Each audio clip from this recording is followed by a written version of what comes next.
Low ಮಗ, exam paper ಕೊಡ್ತಾರೆ ಇವತ್ತು. ನಿಂದು ಹೆಂಗಾಗಿದೆಯೋ ಪೇಪರ್?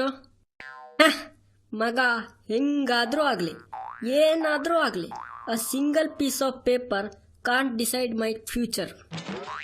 ಅಲ್ಲ ಮಗ, ಎಕ್ಸಾಮು ರಿಸಲ್ಟು ಹೇಳದ್ನಲ್ಲ, a single piece of paper can't decide my future. ಆಯ್ತು ಬಿಡು, ಚೆನ್ನಾಗೇ ಆಗಿರ್ಬೇಕು ಎಕ್ಸಾಮ್, ಅದಕ್ಕೆ ಹಿಂಗೆ ಹೇಳ್ತಿದ್ಯಾ ಕಾನ್ಫಿಡೆನ್ಸ್ ಅಲ್ಲಿ. ಲೋ ಮಗ, ಇಲ್ಲೂ ಇಡೀ ಪೇಪರು ಎಕ್ಕುಟ್ಟಾಗೋಗಿದೆ, ಅದರಲ್ಲೂ ಖರಾಬು ಸಾಂಗ್ ಬರ್ದಿಟ್ಕೊ ಬಂದಿದ್ದೀನಿ. ನನ್ನ ಟೆನ್ಷನ್ ನಂಗೆ ಮಗ. ಏನಾದರೂ ಫೇಲ್ ಆದ್ರೆ ಮನೇಲಿ ಮೊಬೈಲು ಮುಟ್ಟ ಕೊಡಲ್ಲ ಅಂದಿದ್ದಾರೆ. ಈಗ ಫ್ರೀ ಫೈರ್ ಆಡೋದು ಹೆಂಗೆ, ಪಬ್ಜಿ ಆಡೋದು ಹೆಂಗೆ? ಡಬ್ಬ ನನ್ನ ಮಗ, ಮತ್ ಬಿಲ್ಡಪ್ ಕೊಡ್ತಾನೆ, ಪೀಸ್ ಆಫ್ ಪೇಪರ್ ಅಂತೆ.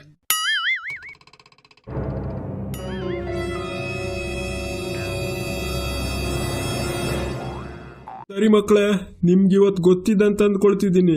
ನಿಮ್ಗಿವತ್ತೆ ನಿಮ್ಮ ಎಕ್ಸಾಮ್ ಪೇಪರ್ ಕೊಡ್ತಾ ಇದ್ದೀನಿ. ಇವತ್ತು ಗೊತ್ತಾಗುತ್ತೆ ನಿಮ್ಮ ತಲೆಯಲ್ಲಿ ಎಷ್ಟು ಬುದ್ಧಿ ಇದೆ, ಎಷ್ಟು ಸಗಣಿ ತುಂಬಿಕೊಂಡಿದೆ ಅಂತ. ಪೇಪರಲ್ಲಿ ಏನಾದರೂ ತಪ್ಪಿದ್ರೆ, ಕರೆಕ್ಷನ್ ಮಾಡೋದಿದ್ರೆ ಮಾತ್ರ ಹೇಳಿ. ಎಲ್ಲರೂ ಜಾಗದಲ್ಲಿ ಕೂತ್ಕೊಳ್ಳಿ, ಪೇಪರ್ ಕೊಡ್ತೀನಿ ಈಗ.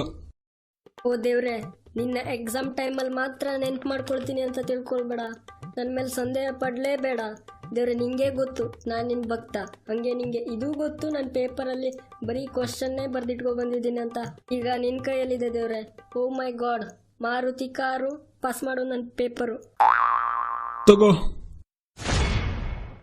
60 ಇಷ್ಟೆಲ್ಲ ಬರುತ್ತೆ ಅಂತ ಅಂದ್ಕೊಂಡೇ ಇರಲಿಲ್ಲ ದೇವ್ರೆ. ಇದು ನಿಂದೇ ಕೃಪೆ, ನೀನ್ ಗ್ರೇಟ್ ದೇವ್ರೆ. 60 ಮಾರ್ಕ್ಸ್ ಕೊಟ್ಟಿದ್ದಕ್ಕೆ ಥ್ಯಾಂಕ್ ಯು. ನಿಮ್ಮ ಪೇಪರ್ ಹಿಂದೆ ಹರ್ಷನಿ ಕೊಡು, ಅವಂದು ಆ ಪೇಪರ್. ತಿಮ್ಮ, ನನ್ ಪೇಪರ್ ಕೊಡೋ ನಂಗೆ ಬೇಗ. ತಕೊಳ, ನಿನ್ ಪೇಪರ್ ನಂಗೆ ಯಾಕೆ?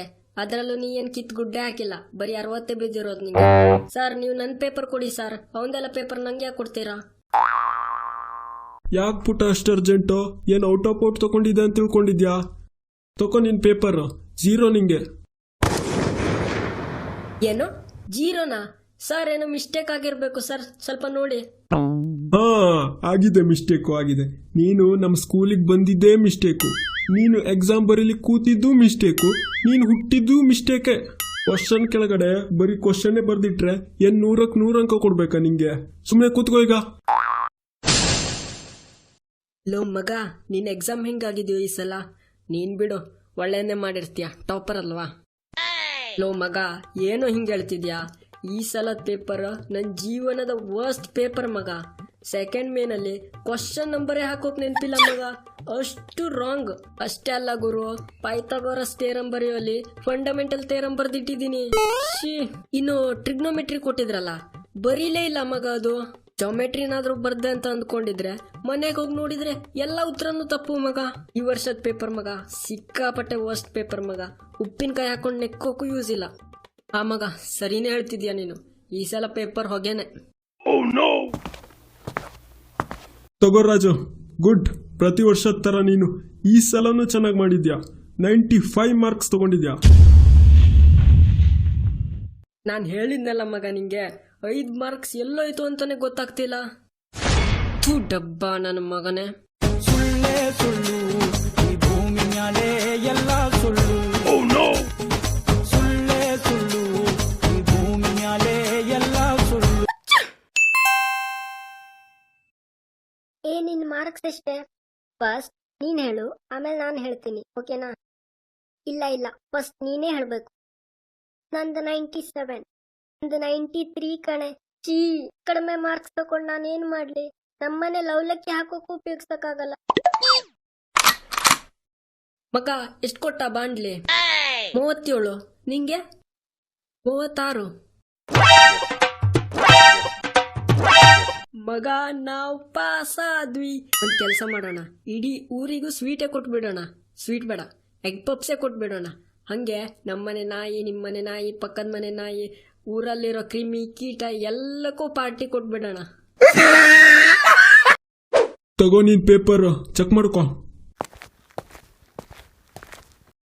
ಓ ಮೈ ದೇವ್ರೆ, ನಿನ್ನ ಮಧ್ಯೆ ಒಂದು ಡೀಲ್ ಮಾಡ್ಕೊಳ್ಳೋಣ, ಓಕೆನಾ? ನಾನಿನ್ನು ಮಾರ್ಕ್ಸ್ ನೋಡಿಲ್ಲ, ಸೊ ಪ್ಲೀಸ್ ನನ್ನ ಪಾಸ್ ಮಾಡ್ಸಾಕು. ನೀನೇನಾದ್ರೂ ಪಾಸ್ ಮಾಡಿಸಿದ್ರೆ ಇವತ್ತೇ ನಾನು ದೇವಸ್ಥಾನಕ್ಕೆ ಹೋಗಿ 10 ಕಾಯಿ ಓಡ್ಕೊಂಡು ಬರ್ತೀನಿ. ಪ್ಲೀಸ್ ಪಾಸ್ ಮಾಡ್ಸಾಕು. ಈಗ ನೋಡ್ತೀನಿ, ಓಕೆನಾ? ಪೇಪರ್ ನೋಡ್ತೀನಿ. Oh my god 61. ನಾನು ಪಾಸ್ ಹಾಗಾದ್ರೆ. ದೇವ್ರೆ, ನೀನು ನಿಜವಾಗ್ಲೂ ಚಮತ್ಕಾರಿ. ದೇವ್ರೆ, ನೀನು ಏನು ಬೇಕಾದರೂ ಮಾಡ್ಬೋದು. ನೀನು ಶಕ್ತಿಶಾಲಿ, ನೀನು ಬಲಶಾಲಿ, ಚಮತ್ಕಾರಿ. ಹಂಗಿದ್ರೆ ನಿಂಗೆ 10 ಕಾಯಿ ಹೊಡೆಯೋದು ಯಾಕೆ? ಸೊ ಕಾಯಿ ಹೊಡೆಯೋದು ಕ್ಯಾನ್ಸರ್. ಬೇಜಾರು ಮಾಡ್ಕೊಳ್ಬೇಡ, ಓಕೆನಾ? Thank you. ಲೋ ತಿಕ್ಲಾ, ಪೇಪರ್ ಸರಿ ಮಾಡ್ಕೊಳ್ಳೋ ಮೊದಲು 61 ಅಲ್ಲ, ಅದು 19. ಅಂದ್ರೆ ನೀನು ಫೇಲ್. ಏನು 19? ನಾನು ಫೇಲಾ? ದೇವ್ರೆ, ನಾನು ಸುಮ್ಮನೆ ಹೇಳಿದ್ದು. ನಾನು 10 ಕಾಯಿ ಹೊಡಿತಿದ್ದೆ, ನೀನು ಯಾಕೆ ಬೇಜಾರು ಮಾಡ್ಕೊಂಡ್ಬಿಟ್ಟೆ? ನಾನು ಸುಮ್ಮನೆ ಜೋಕ್ ಮಾಡಿದ್ದೆ. ಸಿಟ್ ಮಾಡ್ಕೊಂಡು ಬಿಡೋದಾ? I am sorry god. Next time pass ಮಾಡಿಬಿಡು. ತಗೋ ನಿನ್ ಪೇಪರ್. ಸರ್ 5 ಮಾರ್ಕ್ಸಾ? ಸರಿ ಚೆಕ್ ಮಾಡಿ ಸರ್. ಖಾಲಿ 5 ಮಾರ್ಕ್ಸ್ ಕೊಟ್ಟಿದ್ದೀರಾ ನನಗೆ. ಕತ್ತೆ, 5 ಅಲ್ಲ, ಅದು -5. ಏನು -5? ಸರ್ ಇದು ಚೀಟಿಂಗ್ ಸರ್. -5 ಯಾರು ಕೊಡ್ತಾರೆ? ನಾನ್ ಕೊಡ್ತೀನಿ. ಯಾಕಂದ್ರೆ ಪೇಪರ್ ಅಲ್ಲಿ ಉತ್ತರ ಬರಿ ಅಂದ್ರೆ ಖರಾಬು ಸಾಂಗ್ ಬರೀತಿದ್ಯಾ. ಸಾಂಗ್ ಬರ್ದಿದ್ದಷ್ಟೇ ಅಲ್ಲದೆ ಲಿರಿಕ್ಸು ತಪ್ಪಾಗಿ ಬರ್ದಿದ್ಯಾ. ಅದಕ್ಕೆ ನಿಂಗೆ -5 ಕೊಟ್ಟಿದ್ದು. ಮನೆಗೆ ತಗೊಂಡೋಗಿ ಪೇರೆಂಟ್ಸ್ ಸಿಗ್ನೇಚರ್ ಹಾಕೊಂಡು ತಗೊಬ ನಾಳೆ. ಈಗ ಮುಚ್ಕೊಂಡು ಕೂತ್ಕೋ.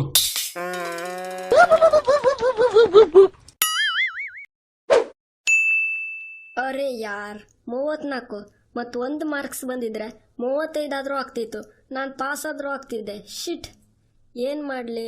ಹಾಂ, ಏನಾದರೂ ಹುಡುಕ್ತೀನಿ. 1 ಮಾರ್ಕ್ಸ್ ಎಲ್ಲಾದರೂ ಸಿಕ್ಕೇ ಸಿಗುತ್ತೆ. ಸರ್ ಇಲ್ಲಿ ಬನ್ನಿ ಬೇಗ. ಇಲ್ಲಿ ನೀವು ಮಾರ್ಕ್ಸ್ ಕೊಟ್ಟಿಲ್ಲ ನನಗೆ. ಹಾ, ಎಲ್ಲಿ ತೋರ್ಸು? ನೋಡಿ ಸರ್, ಇಲ್ಲಿ ನಾನು ಅರ್ಧ ಆನ್ಸರ್ ಬರ್ತಿದ್ದೀನಿ, ನೀವು ಮಾರ್ಕ್ಸೇ ಕೊಟ್ಟಿಲ್ಲ. ಇಲ್ಲ ಕಣಪ್ಪ, ಅರ್ಧ ಆನ್ಸರ್ ಎಲ್ಲ ಬರೆದ್ರೆ ಮಾರ್ಕ್ಸ್ ಕೊಡ್ಲಿಕ್ಕಾಗಲ್ಲ. ಪೂರ್ತಿ ಆನ್ಸರ್ ಬರೆದ್ರೆ ಮಾತ್ರ ಮಾರ್ಕ್ಸ್ ಕೊಡ್ತೀನಿ. ಸರ್ ಇದಂತೆ ನ್ಯಾಯ ಸರ್? ಅರ್ಧ ಆನ್ಸರ್ಗೇನು ಬೆಲೆ ಇಲ್ವಾ? ಇದು ಮೋಸ ಸರ್. ನಾನು ಉಗ್ರ ಹೋರಾಟ ಮಾಡ್ತೀನಿ ಸರ್. ಸ್ಕೂಲ್ ಮುಂದೆ ಕೂತ್ಕೊಂಡು ನಾನು ಹೋರಾಟ ಮಾಡ್ತೀನಿ. ಸರಿ ತಗೋಪ್ಪ, ಅರ್ಧ ಆನ್ಸರ್ಗೆ ಅರ್ಧ ಮಾರ್ಕ್ಸ್. ಮತ್ತೆ ಕೇಳಿದ್ರೆ ಮೈನಸ್ ಮಾಡ್ತೀನಿ. ಚಿಟ್ ಯಾರ್, ಅರ್ಧ ಮಾರ್ಕ್ಸಿಗೆ ಪಾಸು ಆಗಲ್ಲ, ಇನ್ನರ್ಧ ಬೇಕಲ್ಲ. ಡಬ್ಬ ಕಂಜೂಸಿ ಸರ್. ಮತ್ತರ್ಧ ಮಾರ್ಕ್ಸ್ ಕೊಟ್ಟಿದ್ರೆ ಅವ್ನ ಮನೆ ಗಂಟೆನ ಹೋಗ್ತಿತ್ತ.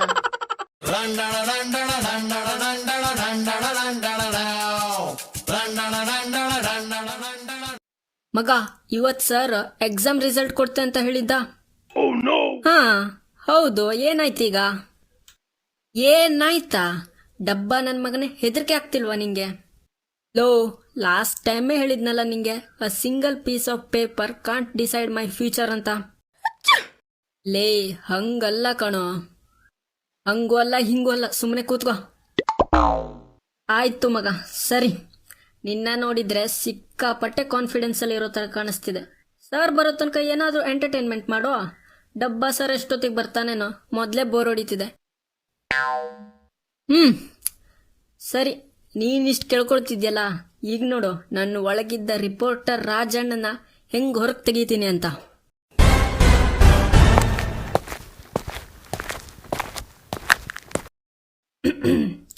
ಓಕೆ ಫ್ರೆಂಡ್ಸ್, ಈಗ ಒಂದು ಬ್ರೇಕಿಂಗ್ ನ್ಯೂಸ್ ಬಂದಿದೆ. ಇಡೀ ರಾಜ್ಯವೇ ಖುಷಿ ಪಡುವ ಸುದ್ದಿ.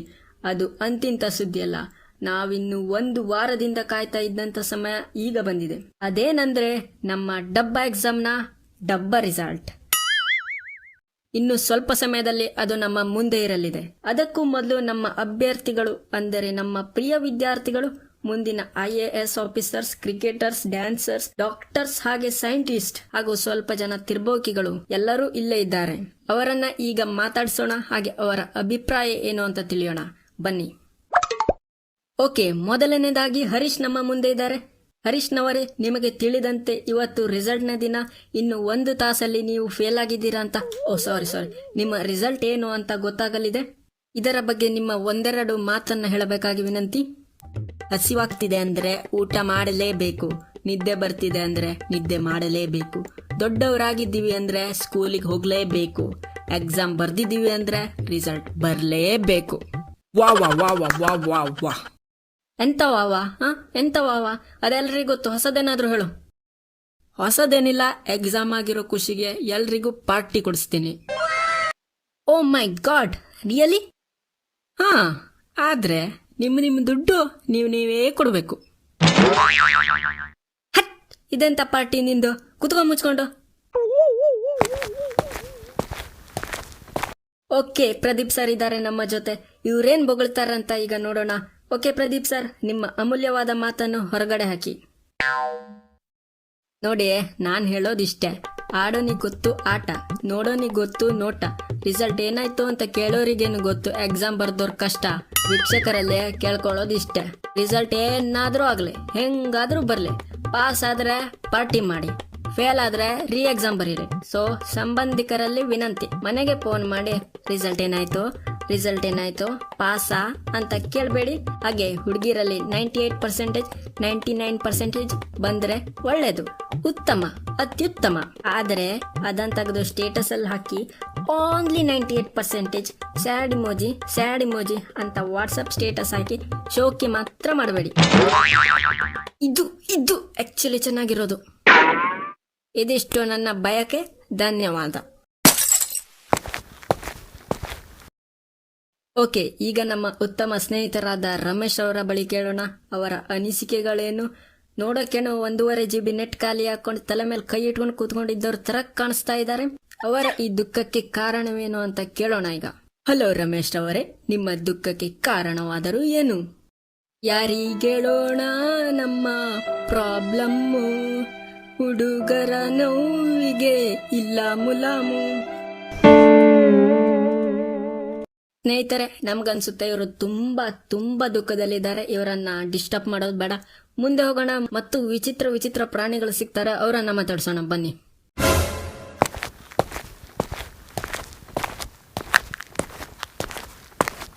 ಓಕೆ, ಈಗ ನಮ್ಮ ಬಳಿ ಇದ್ದಾರೆ ಓವರ್ ಕಾನ್ಫಿಡೆನ್ಸ್ ಚರಣ್. ಇವರು ಸಿಕ್ಕಾಪಟ್ಟೆ ಓವರ್ ಕಾನ್ಫಿಡೆನ್ಸ್. ಯಾವ ರೇಂಜ್ಗೆ ಅಂತ ಇವ್ರ ಹತ್ರನೇ ಕೇಳೋಣ ಬನ್ನಿ. ಓಕೆ ಚರಣ್ ರವರೇ, ನಿಮ್ಗೆ ಗೊತ್ತೇ ಇದೆ ಇವತ್ತು ರಿಸಲ್ಟ್ ಬರ್ತಾ ಇದೆ. ನಿಮ್ಗೇನಾದ್ರೂ ಭಯ ಆಗ್ತಿದ್ಯಾ? ಏನು ಭಯನಾ? ಅದು ನನ್ಗ ಏನಂತ ಕೇಳ್ತೀಯ ಗುರು? ಭಯ ಆಗೋದು ಎಕ್ಸಾಮ್ ಅಲ್ಲಿ ಪ್ರಿಪೇರ್ ಆಗದೆ ಇರೋರಿಗೆ. ನಾನಂತೂ 10 ಸಲ ರಿವಿಷನ್ ಮಾಡ್ಕೊಂಡು ಎಕ್ಸಾಮ್ ಬರ್ದಿದ್ದೀನಿ. ನನ್ನ ಹಿಸ್ಟ್ರಿಲಿ ನಾನು ಇದುವರೆಗೂ ಎಕ್ಸಾಮ್ ಬರ್ದಂತ ಹಿಸ್ಟ್ರಿಲೇ ಇದು ಫುಲ್ ಈಸಿ ಪೇಪರ್. ನಾನಿವತ್ತು ಸ್ಕೂಲಿಗೆ ಬರುವಾಗ್ಲೇ ನಮ್ಮ ಅಮ್ಮನಿಗೆ ಹೇಳ್ಕೊ ಬಂದಿದ್ದೆ, ನಿಮ್ಮ ಸುಪುತ್ರ ಕ್ಲಾಸ್ ಅಲ್ಲಿ ಟಾಪ್ ಮಾಡ್ತಾನೆ, 2 kg ಪೇಡ ಆರ್ಡರ್ ಹಾಕಿಡಿ ಅಂತ. ನೀನ್ ಬೇರೆ ಒಳ್ಳೆ ಭಯ ಅಂತ ಕೇಳ್ತಿದ್ಯಲ್ಲ ಗುರು.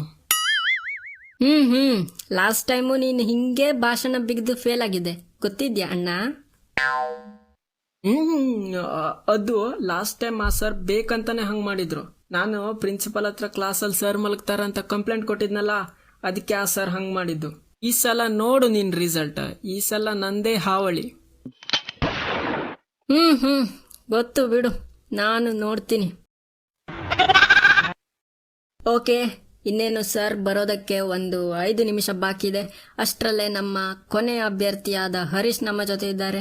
ಸೊ ಸಾರಿ ಹರೀಶ್, ನಿನ್ನ ಪೇಪರ್ ಚೆನ್ನಾಗಿಲ್ಲ ಅಂತ ನಂಗೆ ನಿನ್ನೆನೆ ಗೊತ್ತಾಯ್ತು. ನೀನೇ ಹೇಳಿದ್ದೆ. ಇದ್ರ ಬಗ್ಗೆ ನಿನ್ನ ಅಭಿಪ್ರಾಯವನ್ನ ನೀನೇ ಹೇಳು. ಓಕೆ, ನೋಡು ದೋಸ್ತ, ಮೊದಲನೇದಾಗಿ ಫೇಲ್ ಆಗಿರೋದು ನಾನು. ನೀನ್ ಯಾಕೆ ಆ ತರ ಒಳ್ಳೆ ಬಾಡೋಗಿರೋ ನಿಂಬೆ ಹಣ್ಣಿನ ತರ ಮುಖ ಮಾಡ್ಕೊಂಡಿದ್ಯಾ? ಇಲ್ಲಿ ನೋಡು ಗುರು, ಲೈಫಲ್ಲಿ ಆಗಿರೋದನ್ನ ಜಾಸ್ತಿ ತಲೆಗೆ ಹಚ್ಕೊಳ್ಳೋಂಗಿಲ್ಲ. ಅಷ್ಟಕ್ಕೂ ಇದೇನು ಮಿಡ್ ಟರ್ಮ್ ಎಕ್ಸಾಮ್, ಆಗಿ ಏನಾಗುತ್ತೆ, ಫೇಲ್ ಆಗ್ತೀನಿ ಅಷ್ಟೇ ಅಲ್ಲ. ಈಗ ನೋಡು, ಹಿಂಗ್ ಫೇಲ್ ಆಗಿಲ್ಲ ಅಂದ್ರೆ ಆಮೇಲೆ ದೊಡ್ಡವನಾಗಿ ಏನಾದ್ರೂ ಸಾಧನೆ ಮಾಡಿ ವೀಕೆಂಡ್ ವಿತ್ ರಮೇಶ್ ಚೇರಲ್ಲಿ ಕೂತ್ಕೊಂಡಾಗ ಹೇಳೋಕೇನಾದ್ರೂ ಸ್ಟೋರಿ ಬೇಡವಾ? ಅವಾಗ ಈ ಸ್ಟೋರಿ ಹೇಳ್ತೀನಿ. ಅಷ್ಟಕ್ಕೂ ನಿಂಗೆ ಗೊತ್ತು, ಈ ನಮ್ಮ ಮಾರ್ಕ್ ಬರ್ಗರ್ ಅಲ್ಲ, ಅದು ಮಾರ್ಕ್ ಜಕರ್ಬರ್ಗ್. ಯಾವ್ದೋ ಒಂದು ಬರ್ಗರ್, ನಮ್ಮ ಬಿಲ್ ಗೇಟ್ಸ್, ನಮ್ಮ ದೊಡ್ಡಣ್ಣ ಅಂಬಾನಿ, ಇವರೆಲ್ಲ ಏನ್ ವೆಲ್ ಕ್ವಾಲಿಫೈಡ್ ಅಂತ ತಿಳ್ಕೊಂಡ್ಯಾ? ಇಲ್ಲ, ಯಾರಿಗ್ ಗೊತ್ತು, ನೆಕ್ಸ್ಟ್ ಅಂಬಾನಿ ನಾನೇ ಆಗಿರ್ಬೋದಲ್ಲ. ಇದೆಲ್ಲ ಬಿಡು, ಚಿಲ್ ಮಾಡು ನೀನು. ನಡಿ. ಹಂಗ ನಿಂಗೇನು ಬೇಜಾರಾಗ್ತಿಲ್ವಾ ಹಾಗಾದ್ರೆ? ನಡಿ ಚಿಲ್ ಮಾಡು.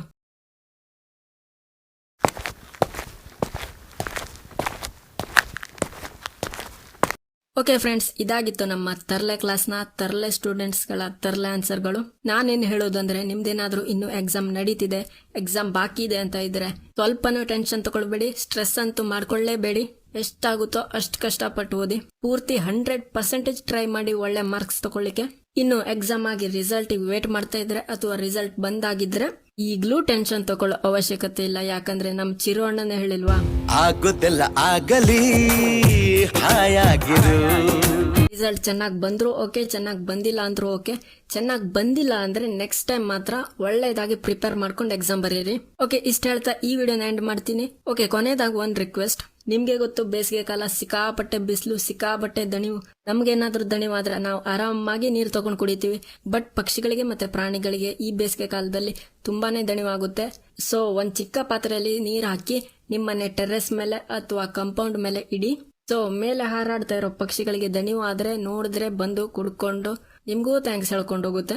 ಸೊ ಇದಿಷ್ಟು ನನ್ನ ಸಣ್ಣ ರಿಕ್ವೆಸ್ಟ್. ಹಾಗೆ ಕೊನೆಯದಾಗಿ ಈ ವಿಡಿಯೋ ಇಷ್ಟ ಆಯ್ತು ಅಂದ್ರೆ ವಿಡಿಯೋನ ಲೈಕ್ ಮಾಡಿ, ಚಾನಲ್ನ ಸಬ್ಸ್ಕ್ರೈಬ್ ಮಾಡ್ಕೊಂಡಿಲ್ಲ ಅಂದ್ರೆ ಸಬ್ಸ್ಕ್ರೈಬ್ ಮಾಡಿ. ಹಾಗೆ ಪಕ್ಕದಲ್ಲಿರೋ ಬೆಲ್ ಐಕನ್ ಮೇಲೆ ಕೂಡ ಕ್ಲಿಕ್ ಮಾಡಿ. ಕಮೆಂಟ್ ನಲ್ಲಿ ತಿಳಿಸಿ ವಿಡಿಯೋ ಹೆಂಗಿತ್ತು ಅಂತ. ಇನ್ಸ್ಟಾಗ್ರಾಮ್ ನಲ್ಲೂ ಕೂಡ ಫಾಲೋ ಮಾಡಿ. Thanks for watching. ಶುಭ ದಿನ.